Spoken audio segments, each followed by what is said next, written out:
TJ Hockenson, who finished tight end 15 last year, 61 receptions, 84 targets, 583 yards, 4 touchdowns on a 15% target share. Your thoughts on TJ Hockenson? The Hawk.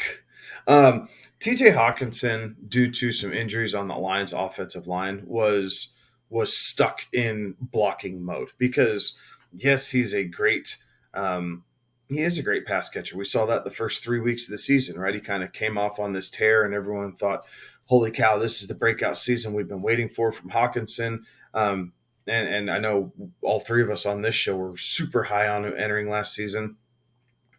Injuries plagued the offensive line, so to protect Jared Goff and give them a chance, he was staying in line and blocking.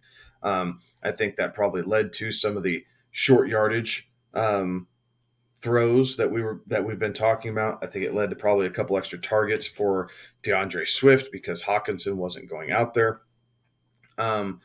This year coming in, presumably healthy, I think we'll see TJ Hawkinson be en route more than what we saw this past year, which, guys, even though he was in blocking so much, he finished tight end, what was it, Derek?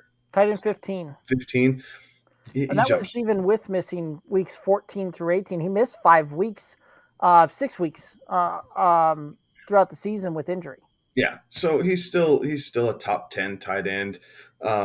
Really, as long as he's on the field, I think he's still a top 5 tight end as far as fantasy purposes are concerned. So he's a guy that is on my radar. Last year I got lucky in our home league, or what I felt like was lucky. He dropped to me in the 8th or ninth. I was able to pick him up in our Superflex league, and I felt pretty good about that because I had him as tight end 2 or 3 for the year, and the fact that he fell that far, I was pretty happy about that. So I'm still on board with TJ Hawkinson. He is a guy that I will keep a very close eye on to see if others have kind of faded him because of the situation last year. And I will be more than happy to swoop in and pick him up again in the 8th round. If he makes it down that far again, he's not going to get past me. Yeah, Hawkinson is a guy that I just can't figure out, right? So, like, to me, it's a good part of the offense, but I'm just a little. I still have questions surrounding it because I'd like to see him find the end zone a little bit more. So he's not exactly a tight end that I am targeting, but I'm not very good at getting good tight ends. So maybe don't listen to me when it comes to that. TJ Hawkinson's a guy that I again, Kevin nailed it perfectly, that I think he will be a top 5 tight end finish when it's all said and done this season. And when you look at last year, right, through the first half of the season, he was tight end 4 and half-point PPR scoring. It was the second half that brought his overall season average down, right? And he missed 6 games last year through the he missed week 10, 14, 15, 16, 17, and 18. And even in weeks 11, 12, and 13, he still had pretty good weeks, right?